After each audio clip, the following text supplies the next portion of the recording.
Dear students, आइए इस video session में हम लोग समझते हैं पैकेजिंग ऑफ डीएनए हेलिक्स के बारे में। सबसे पहले आपको एक इसका हेडिंग समझना होगा कि पैकेजिंग ऑफ डीएनए हेलिक्स होता क्या है। पैकेजिंग का मतलब होता है किसी चीज़ को पैक करना, और किस चीज़ को पैक करना है? डीएनए को पैक करना है। तो डीएनए पैक्ड होता कहाँ है? डीएनए पैक्ड होता है न्यूक्लियस में, और डीएनए का हेलिक्स होता है, उसका लेंथ काफ़ी अधिक होता है, और लंबे लेंथ वाले को एक छोटे से कम डायमीटर वाले स्पेस में यानी न्यूक्लियस में उसे क्या करना है? पैक करना है। तो ये पैकेजिंग होता कैसे है? डीएनए के साथ साथ और कौन कौन से प्रोटीन एसोसिएटेड होते हैं? जब ये पैकेजिंग होता रहता है तो उसके हर एक स्टेप्स का नाम क्या है? तो ये पूरे अच्छे तरीके से इस वीडियो सेशन में अभी हम लोग समझने जा रहे हैं। और यदि आप पेन पेपर लेकर एक साथ बैठेंगे तो और लिखते भी चलेंगे साथ साथ, तो हमारे साथ इसे आप अच्छे तरीके से समझ सकते हैं। जैसे हेडिंग में तो कुछ समझ में आपको आ ही गया होगा। एक बात और आप समझ लीजिए, डीएनए इस तरीके का होता है, एक लंबा सा होता है। एक यूकैरियोटिक सेल का यदि हम ले लें डिप्लॉयड सेल, तो उसमें उसके पूरे डीएनए के लेंथ को यदि हम मेजर करते हैं तो उसका लेंथ हो जाता है 2.2 मीटर। तो मान लीजिए कि ये है 2.2 मीटर का कोई डीएनए, और इस डीएनए को एक तो सेल है जो आपकी आंखों से दिखेगा नहीं, उसके अंदर न्यूक्लियस होता है, और उस एक छोटे से न्यूक्लियस में एक कोई भी यूकैरियोटिक सेल या प्रोकैरियोटिक सेल में तो न्यूक्लियस होता नहीं है। इस न्यूक्लियस के अंदर इस डीएनए हेलिक्स को हम पैक कैसे करेंगे, यही आज का हमारा क्या है?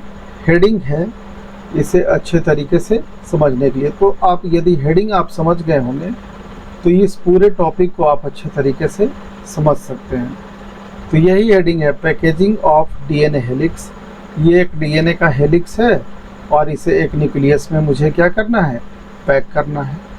जिस तरीके से आप कपड़ों को फोल्ड करके किसी बॉक्स में रखते हैं, तो ठीक उसी तरीके से डीएनए को यहाँ फोल्ड करेंगे, और जो डीएनए जिसका लेंथ काफ़ी अधिक होता है 2.2 मीटर, और डायमीटर लगभग होता है उसका 2 नैनोमीटर का, तो इस लंबे से डीएनए को फाइनली क्रोमोसोम्स के फॉर्म में, जिसका साइज होता है 1400 नैनोमीटर, और इस 1400 नैनोमीटर को के क्रोमोसोम्स को 10⁻⁻⁶ मीटर डायमेंशन वाले एक टिपिकल न्यूक्लियस के अंदर क्या करना है? पैक कर देना है। ये हर एक स्टेप्स को हम लोग क्या करेंगे? अच्छे तरीके से पढ़ेंगे। तो देखिए, आपको हेडिंग यदि समझ में आ गया है तो अब इसकी हम शुरुआत करते हैं।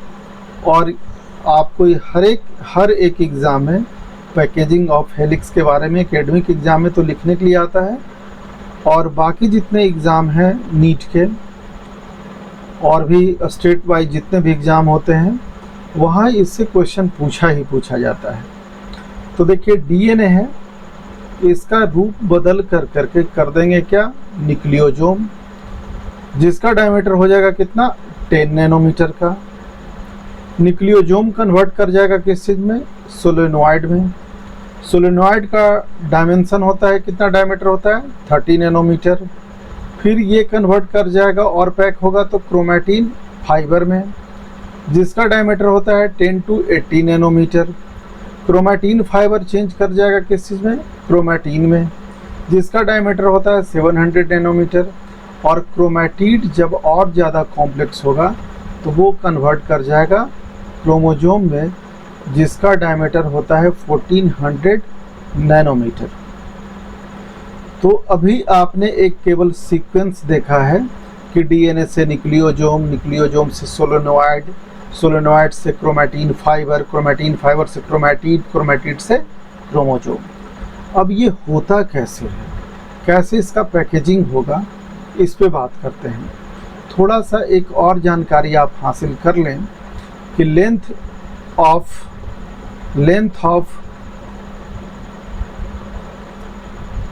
डीएनए फॉर ए ह्यूमन कितना होता है। डिप्लॉयड सेल, ह्यूमन का तो डिप्लॉयड सेल होता है। डिप्लॉयड सेल वैसे सेल को बोलते हैं जिसमें क्रोमोजोम्स पेयर के फॉर्म में हो, और जब पेयर के फॉर्म में नहीं होगा, अलग एक सेट उसका यदि हम निकाल लेते हैं तो वो हो जाएगा हैप्लॉइड। तो length of DNA for a human diploid cell कितना होता है, देखिए लेंथ होता है 6.6 इंटू 10⁹ बेस पेयर किसी डीएनए में होगा। इसे समझने के लिए आप यहाँ देखिए, ऐसे ये मान लिया जाए कि कोई डीएनए है, ये डीएनए है, इसके बीच में होते हैं कुछ स्टेप्स जो कि हाइड्रोजन बॉन्ड का बना होता है। इस तरीके से एक स्टेप, दो स्टेप, ऐसे कर करके ये सब हो गया स्टेप्स। इन सारे स्टेप्स को कहा जाता है base pair, nitrogenous base pair. और यदि आप यहाँ नहीं समझ पा रहे होंगे कि नाइट्रोजिनस बेस पेयर क्या होता है, तो इसी प्लेलिस्ट में हमारा स्ट्रक्चर ऑफ डीएनए का एक वीडियो सेपरेट रूप में बनाया गया है, उसे आप अच्छे तरीके से देख लेंगे तो ज़्यादा अच्छा होगा। अब आप यहाँ देखिए, एक डीएनए का लेंथ होता है कितना, 2.2 मीटर का। तो ये लेंथ 2.2 मीटर होगा कैसे। एक जो डीएनए होता है यूकैरियोटिक ह्यूमन सेल का, उसमें ये जो बेस पेयर है, एक बेस पेयर, दो बेस पेयर, तीन बेस पेयर, इस तरह से जो हम बना रहे हैं ये बेस पेयर है। इसकी संख्या होती है 6.6 इंटू 10⁹ और हर एक बेस पेयर से दूसरे बेस पेयर के बीच का जो डिस्टेंस होता है वो होता है 0.34 अंगस्ट्रम। और अंगस्ट्रम को यदि हम मीटर में कन्वर्ट करेंगे तो मल्टीप्लाई करना पड़ेगा 10⁻⁹ से। तो ये डिस्टेंस हो गया पर बेस पेयर के हिसाब से। तो जब आप इन सबों को एक साथ कैलकुलेट करेंगे तो वैल्यू आ जाएगा 2.2 मीटर। तो इस तरह से ये डीएनए का लेंथ हो गया। Dimension of A typical nucleus कितना होता है, 10⁻⁻6 मीटर। तो total length of E coli हो गया आपका प्रोकैरियोटिक डीएनए। प्रोकैरियोटिक डीएनए का लेंथ होता है 1.36 मिलीमीटर का, लेकिन वही ह्यूमन का हम देखें डिप्लॉयड सेल का तो ये होता है 2.2 मीटर का। अब इसी डीएनए को पैक करना है कहाँ, न्यूक्लियस के अंदर में। तो चलिए देखिए पैकेजिंग होता कैसे है, अब डिटेल में बात करते हैं। तो देखिए आप यहाँ पैकेजिंग जो आप किसी भी न्यूक्लियस में जो देखते हैं, मान लीजिए कि ये न्यूक्लियस है ह्यूमन का ये एक कोई डिप्लॉयड सेल है। इसके न्यूक्लियस में क्रोमोजोम्स होता है इस तरीके से पेयर के फॉर्म में। और टोटल कितने पेयर होते हैं, अभी तो 2 ही पेयर हम बना चुके हैं। ये होता है 23 पेयर क्रोमोजोम्स होता है। तो ये पैक्ड फॉर्म में है, आप डायरेक्ट ये पैकेजिंग देख रहे हैं कि पैक होता है किसी भी ह्यूमन न्यूक्लियस में 23 पेयर क्रोमोजोम्स ऐसे पैक्ड होता है न्यूक्लियस के अंदर में। यानी डीएनए पैक्ड होता है क्रोमोजोम्स के फॉर्म में। कैसे, तो देखिए यहाँ ये जो क्रोमोजोम्स है ये एक्चुअली एसोसिएशन होता है 2 चीज़ों का, एक डीएनए का और दूसरा होता है इसके साथ कौन, हिस्टोन प्रोटीन। जैसे मोबाइल फ़ोन जो आप खरीदते हैं तो उसका जो पैकेट होता है, आप देखिए कि मोबाइल फ़ोन के अलावा भी एक्स्ट्रा पेपर उसमें लगा हुआ होता है ताकि अच्छे तरीके से वो पैक हो जाए। ठीक उसी तरीके से डीएनए मोबाइल के फॉर्म में है समझने के लिए, और हिस्टोन प्रोटीन उसको सपोर्ट कर रहा है। यानी डीएनए और हिस्टोन प्रोटीन जब आपस में मिलता है तब बनाता है क्रोमोसोम्स, और ये क्रोमोसोम्स के फॉर्म में डीएनए ही क्या होता है, किसी भी न्यूक्लियस के अंदर पैक होता है। तो आगे और समझते हैं। आपको ये समझ में आ गया कि डीएनए किसी भी न्यूक्लियस में किस फॉर्म में पैक होता है, क्रोमोसोम के फॉर्म में पैक होता है, और किसके साथ एसोसिएटेड होता है, हिस्टोन प्रोटीन के साथ एसोसिएटेड होता है। अब यहाँ एक क्वेश्चन बनकर के हमेशा पूछा जाता है कि हिस्टोन प्रोटीन होता क्या है। तो हिस्टोन प्रोटीन में लाइसिन और आर्जिनिन का कंटेंट सबसे ज़्यादा होता है, और ये एक तरीके का बेसिक प्रोटीन है।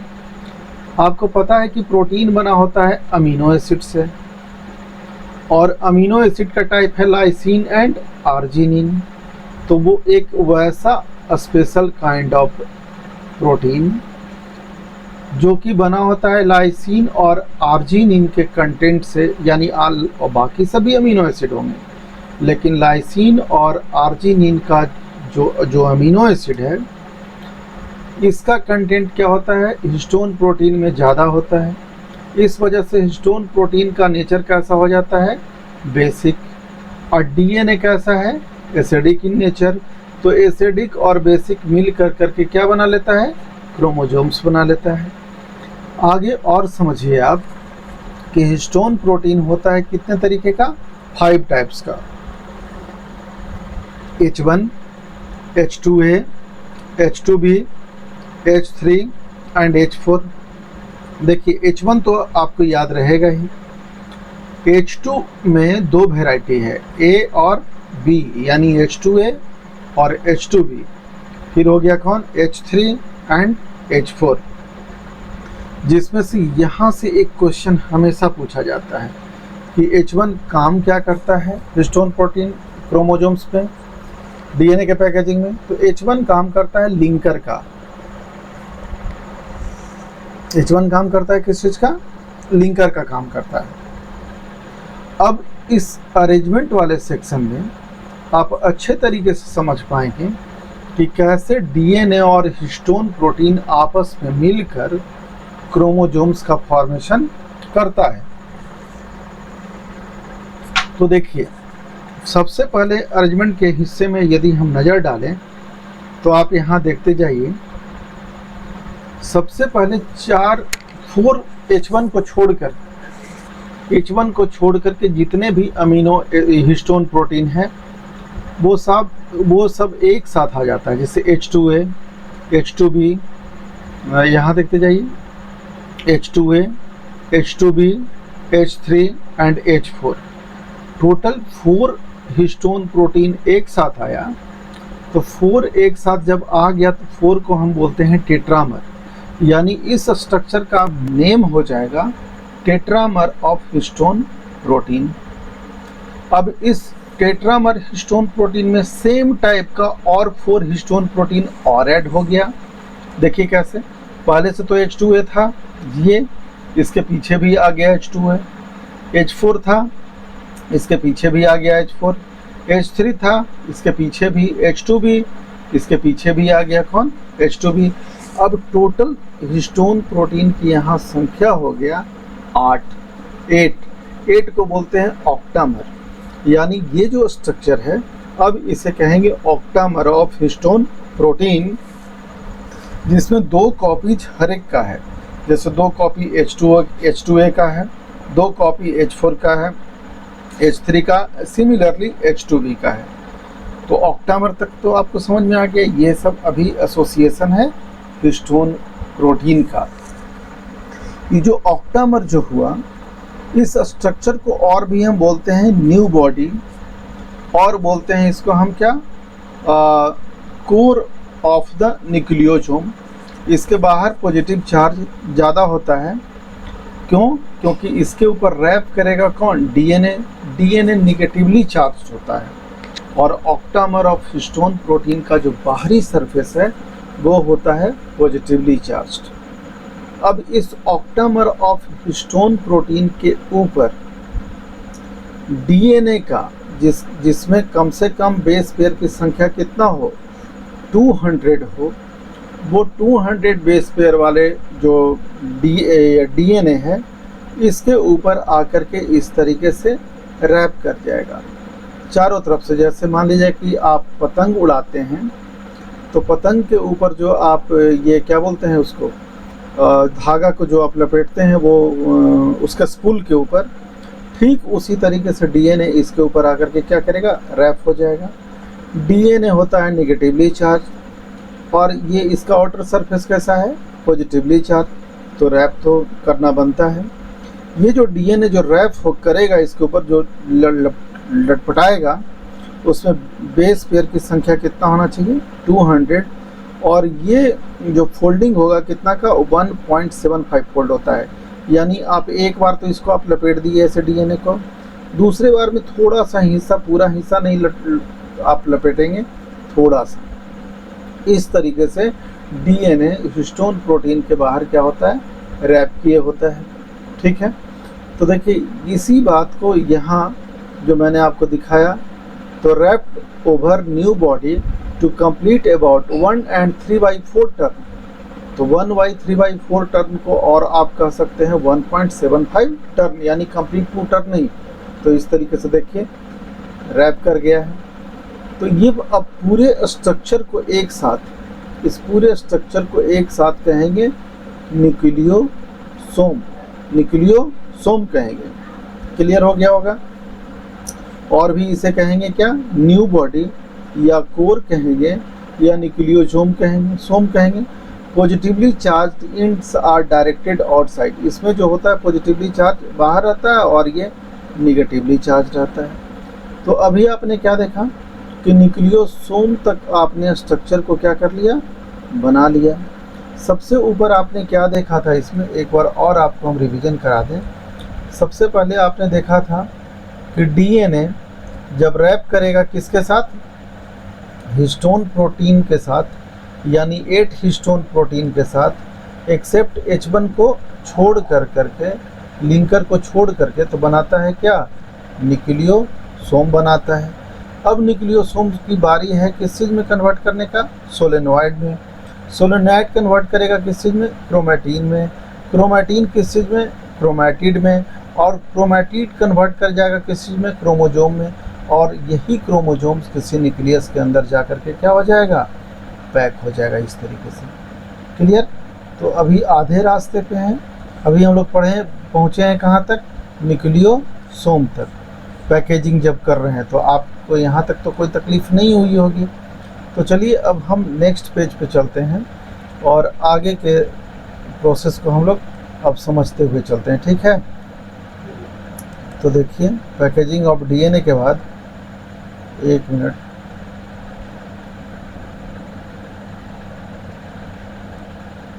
हाँ, न्यूक्लियोसोम तक तो आप समझ चुके हैं।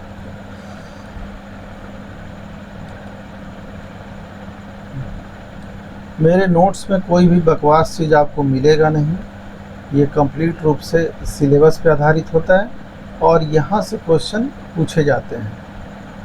आप पूरे विश्वास के साथ इसे पढ़िए तो आपको कंप्लीट रूप से आपको बहुत ही मदद मिलेगा। तो इसको थोड़ा हम छोटा कर लें तभी तो आप देख पाएंगे। छोटा के चक्कर में ज़्यादा छोटा हो जा रहा है, कोई बात नहीं, यदि आपको दिख रहा हो तो ठीक है। हाँ, तो देखिए न्यूक्लियोसोम समझ गए आप। ये अब डायग्राम में आप इसको अच्छे तरीके से समझिए। एक न्यूक्लियोसोम ये है, इसके ऊपर डीएनए ये रैप किए हुए हैं। ठीक है, ये इस तरीके से डीएनए इसके ऊपर रैप किए हुए 1.75 फोल्ड। ये दूसरा न्यूक्लियोसोम, ये तीसरा है। इसी तरीके से n टाइम्स बहुत सारा आपस में रहेगा। एक न्यूक्लियोसोम को दूसरे न्यूक्लियोसोम को जोड़ने का काम करेगा कौन, ये H1। जोड़ने का काम कौन करता है, H1। तो यही क्वेश्चन आपसे पूछा जाता है कि H1 काम किस चीज़ का करता है। तो H1 काम करता है लिंकर का। H1 काम करता है किस चीज़ का, H1 काम किया लिंकर का। क्लियर हो गया, ये है लिंकर। ठीक है, अब ये देखिए H1 को और भी हम क्या कहते हैं, H1 is also known as the plugging protein and acts as the marker protein. और ये एक तरीके का क्या है, आपके पास एक क्वेश्चन है। H1 लिंकर का काम तो किया ही, लेकिन और भी इसे कहते हैं प्लगिंग प्रोटीन, और ये मार्कर प्रोटीन। मार्कर प्रोटीन वो होता है जिसके जरिए हम उसे पहचान सकें। मार्कर प्रोटीन के जरिए हम क्या करते हैं, पहचान पाते हैं। अब ये जो पूरा स्ट्रक्चर आप देख रहे हैं जिसमें कई न्यूक्लियोसोम आपस में जुड़ा हुआ है एन टाइम्स तक, बहुत लंबा लेंथ बनाएगा, ठीक है। तो इस पूरे स्ट्रक्चर को एक साथ हम कहते हैं क्रोमैटोजोम। क्रोमैटोसोम कहिए, क्रोमैटोसोम। क्रोमैटोसोम में क्या क्या आ गया, न्यूक्लियोसोम और लिंकर डीएनए जब एक साथ आता है तब कहलाता है क्रोमैटोसोम। न्यूक्लियोसोम हो गया ये दूसरा न्यूक्लियोसोम, और इसके साथ आ गया कौन, ये लिंकर डीएनए। लिंकर का काम कौन कर रहा है, H1। तब ये पूरे स्ट्रक्चर को एक साथ जो लंबा लेंथ का ये जो बनेगा ये कहलाएगा क्रोमैटोसोम, ठीक है। आगे देखिए, nucleosome chain gives a beads on string under electron microscope. Electron microscope पे आपको ये एक माला की तरह दिखेगा, जिसमें छोटे छोटे ये मोती की तरह आपको इलेक्ट्रॉन माइक्रोस्कोप पे दिखता हुआ नजर आएगा। इसी बात का यहाँ जिक्र किया गया है। आगे देखिए, the nucleosome further coil to form solenoid. अब ये जो न्यूक्लियोसोम जो एक लंबा लेंथ बनाएगा, सोचिए कि कितना दूर तक जाएगा, ये आपस में राउंडेड हो जाता है इस तरीके से एक लंबा लेंथ वाला इस तरीके का, ठीक है, कॉइल कर गया। अब ये जो पूरा स्ट्रक्चर है जिसमें एक लंबा लेंथ होना, तो फिर तो न्यूक्लियस के अंदर जा नहीं पाएगा, तो इसे हर हाल में क्या करना होगा, क्वाइल्ड करना होगा। तो क्वाइल्ड कर करके, और इसका डायमीटर हो जाता है 30 नैनोमीटर का, तो ये स्ट्रक्चर अब कहलाएगा सोलेनॉइड। क्या कहलाएगा, सोलेनॉइड। तो आपने क्या पढ़ा, सबसे पहले डीएनए था, डीएनए पैक हो गया न्यूक्लियोसोम में या न्यू बॉडी में, न्यू बॉडी कन्वर्ट कर गया किस चीज़ में, सोलेनॉइड में।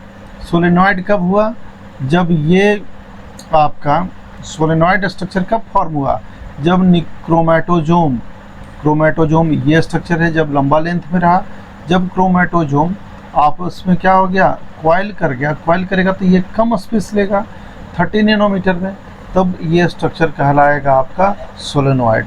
और इन नंबर ऑफ इसमें न्यूक्लियोसोम्स आपस में क्या होंगे, जुड़े हुए होंगे। अब इस तरीके का स्ट्रक्चर, और जब कंडेंस्ड होगा इस तरह का स्ट्रक्चर, और यदि क्या हो जाए, कंडेंस्ड हो जाए, तो कंडेंस्ड होने पे आपको इस रूप में आ जाएगा, ठीक है। ये जब कंडेंस्ड होगा और भी, तो देखिए कंडेंस्ड हो गया है इस तरीके से, ऐसे गोल गोल टाइप का, इस तरीके से ये कंडेंस्ड हो गया है। यही स्ट्रक्चर एक है, ये एक सोलेनॉइड हो गया, फिर ये दूसरा सोलेनॉइड हो गया, ये तीसरा सोलेनॉइड हो गया, चौथा सोलेनॉइड हो गया, यानी बहुत सारा, ये काफ़ी इन सबों के बीच में स्पेस घट जाएगा। तो इस वजह से ये एक थ्रेड टाइप का दिखेगा आपको माइक्रोस्कोप पे, आपको ये एक थ्रेड के टाइप का दिखेगा। कहीं कहीं ये डेंस हो जाएगा, कहीं कहीं लाइट हो जाएगा, कहीं कहीं डेंस हो जाएगा। तो देखिए कहीं कहीं ये काफ़ी डेंस है, फिर लाइट है, डेंस एरिया है, लाइट एरिया है, डेंस एरिया है, लाइट एरिया है। अब ये जो स्ट्रक्चर है जिसमें सोलेनॉइड काफ़ी कंप्रेस्ड हो गया, ये कहलाएगा क्रोमैटिन फाइबर। ये स्ट्रक्चर कहलाएगा क्या, क्रोमैटिन फाइबर। क्रोमैटिन फाइबर में आप देख रहे हैं कि दो एरिया आपको मिला, एक एरिया हो गया हेट्रोक्रोमैटिन और दूसरा हो गया कौन सा, यूक्रोमैटिन। अब आपको यहाँ समझना होगा, हेट्रोक्रोमैटिन है वो डार्क वाला एरिया है, यूक्रोमैटिन लाइट वाला एरिया है। तो जो हेट्रोक्रोमैटिन वाला जो एरिया होता है, एक्चुअली ये तो डीएनए ही है, आखिर हर हाल में यहाँ कौन पैक हुआ है, इस जगह पे पैक हुआ है डीएनए, हर जगह पे। तो डीएनए पे जो एक्टिव पार्ट होता है जो कि प्रोटीन बनाने में मदद करता है, यानी डीएनए से बनता है एमआरएनए, एमआरएनए से बनता है प्रोटीन, प्रोटीन से बनता है इंजाइम, इंजाइम से कैरेक्टर का एक्सप्रेशन होता है।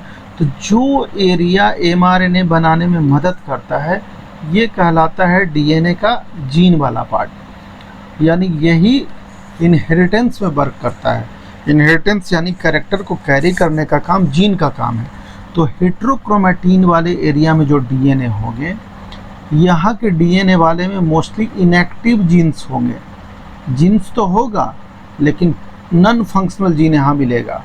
Present in the transcriptionally inactive होगा, यानी ट्रांसक्रिप्शनली इनएक्टिव कहने का मतलब होगा कि इस एरिया से एमआरएनए का फॉर्मेशन नहीं होगा। वही लाइट वाले एरिया को हम कहते हैं यूक्रोमेटिन, यू का मतलब ट्रू, और यूक्रोमेटिन एरिया वाले में मोस्टली एक्टिव जीन्स प्रेजेंट होते हैं इसके डीएनए पे। तो यहाँ भी एक सवाल आपका बनता है कि हेट्रोक्रोमेटिन वाले एरिया में मोस्टली इनएक्टिव जीन होते हैं और यूकैरियोटिक क्रोमेटिन वाले एरिया में मोस्टली एक्टिव जीन होते हैं। जीन क्या होता है कि वैसा डीएनए का पार्ट जो कि फंक्शनल एमआरएनए का फॉर्मेशन करता है और कैरेक्टर को एक्सप्रेस करने में, कैरेक्टर किसको बोलते हैं, जैसे कि किसी का रंग गोरा हो गया, किसी का ब्लैक हो गया, तो ये सब कैरेक्टर है। किसी का हाइट ज़्यादा, किसी का हाइट कम, तो ये सब क्या है, कैरेक्टर है। तो कैरेक्टर के एक्सप्रेशन में ये मदद करता है। तो जैसे बाई क्रोमोजोम है, बाई क्रोमोजोम जो ह्यूमन बीइंग का होता है उसका मैक्सिमम एरिया हेट्रोक्रोमेटिन होता है और बाई क्रोमोजोम पर केवल 231 जीन्स ही पाए जाते हैं और इसी की वजह से कोई मेल हो जाता है, ठीक है। जबकि फीमेल वाले जो एक्स क्रोमोजोम्स हैं उस पर कम से कम भी तो 3000 एक्टिव जीन्स होते हैं। ये मोस्टली एक्टिव होते हैं और इस पर मोस्टली इनएक्टिव जीन्स होता है। क्लियर हो गया होगा। अब देखिए, मेरा मेन ऑब्जेक्टिव है डीएनए को पैक करना। अब ये और कंडेंस्ड होगा, और कंडेंस्ड हुआ तब ये बना देगा क्रोमोजोम, यानी कंडेंस्ड होकर के यही स्ट्रक्चर इस तरह के रूप में आ जाएगा, समझ गए। और तब जाकर के ये पैक हो जाएगा कहाँ, न्यूक्लियस में। तो इस तरीके से आपने यहाँ क्या पढ़ा कि कैसे एक लंबे लेंथ वाला डीएनए एक छोटे से क्रोमोजोम्स के फॉर्म में न्यूक्लियस के अंदर पैक हो जाता है। तो जितना स्टेप्स इसमें बताया गया है आप इसे याद रखिएगा। और भी कुछ पॉइंट्स है जो सवाल आपको पूछा जाएगा, उस पर आप ध्यान रखिए। The packaging at higher level requires additional set of proteins, acidic proteins. जैसे और भी हायर लेवल पे हम पैक कर रहे हैं तो कुछ और भी एडिशनल प्रोटीन की यहाँ ज़रूरत होती है। That collectively are referred to as non histone chromosomal protein, जिसको और भी बोलते हैं एनएचसी। देखिए, हिस्टोन प्रोटीन के अलावा अभी आपने देखा कि डीएनए के साथ हिस्टोन प्रोटीन होता है, तब जाकर के ये क्रोमोजोम्स का फॉर्मेशन करता है, तब जाकर के ये पैक हो जाता है न्यूक्लियस में। तो केवल हिस्टोन प्रोटीन नहीं, कुछ हायर लेवल में जैसे ह्यूमन बीइंग वाले में नॉन हिस्टोन प्रोटीन भी कुछ होता है जो इसके नेचर से क्या होता है, अलग होता है, पैकेजिंग में मदद करता है। तो इन्हें कहा जाता है NHC, non histone chromosomal protein. और नॉन हिस्टोन क्रोमोजोमल प्रोटीन भी 3 तरीके के होते हैं और ये सब क्वेश्चन आपको बन करके आ सकता है नीट में, तो आप इसे देख ही लीजिए। तो देखिए, एनएचसी जो 3 तरीके का होता है वो कौन कौन सा होता है आप यहाँ देख लीजिए। अंत भला तो सब भला, पेशेंस रखे हुए होंगे तो देखिए, एनएचसी 3 तरीके का कौन कौन सा हो गया।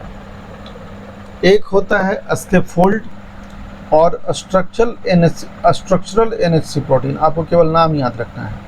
सेकंड होता है फंक्शनल एनएचसी प्रोटीन, जैसे डीएनए पॉलीमरेज, आरएनए पॉलीमरेज इसका एग्जाम्पल है। और तीसरा होता है रेगुलेटरी एनएचसी प्रोटीन, इसका एग्जाम्पल है एचएमजी, यानी high mobility group protein that controls gene expression. तो ये टाइप हो गया किस चीज़ का, एनएचसी का। आगे देखिए, ये तो यूकैरियोटिक डीएनए है। अब प्रोकैरियोटिक डीएनए होता है, उसको पैक करने में कौन मदद करता है, तो प्रोकैरियोटिक डीएनए का जो पैकेजिंग होता है वो पॉलीअमाइंस के जरिए होता है। इसका नेचर कैसा होता है, बेसिक, क्योंकि डीएनए का नेचर कैसा होता है, एसिडिक। और ये पॉलीअमाइंस एक तरीके का नॉन हिस्टोन प्रोटीन है। और यहाँ से ये क्वेश्चन पूछा जाता है कि प्रोकैरियोटिक डीएनए के पैकेजिंग में कौन हेल्प करता है? तो पॉलीअमाइंस हेल्प करता है। Compact structure of DNA is called nucleoid और जीनोफोर। प्रोकैरियोट में, जैसे यूकैरियोट में क्रोमोजोम होता है पैक्ट स्ट्रक्चर, लेकिन प्रोकैरियोटिक सेल में जो डीएनए कंपैक्ट हो जाता है उसे कहते हैं न्यूक्लियोइड कहते हैं, या उसे हम जीनोफोर कहते हैं। तो यहाँ आपका ये जो पैकेजिंग ऑफ डीएनए है ये आपका समाप्त हो जाता है। अब अगले वीडियो सेशन में हम लोग पढ़ेंगे the search for genetic material, और बहुत अच्छे तरीके से पढ़ेंगे। यदि मेरा वीडियो आप लोगों को अच्छा लगता हो तो प्लीज़ शेयर करें, दोस्तों को भी बताएं, और अपने ज़िंदगी का मज़ा पढ़ाई के थ्रू लेते रहें। इसके साथ ही मैं अपने वाणी से विराम लेता हूँ। धन्यवाद।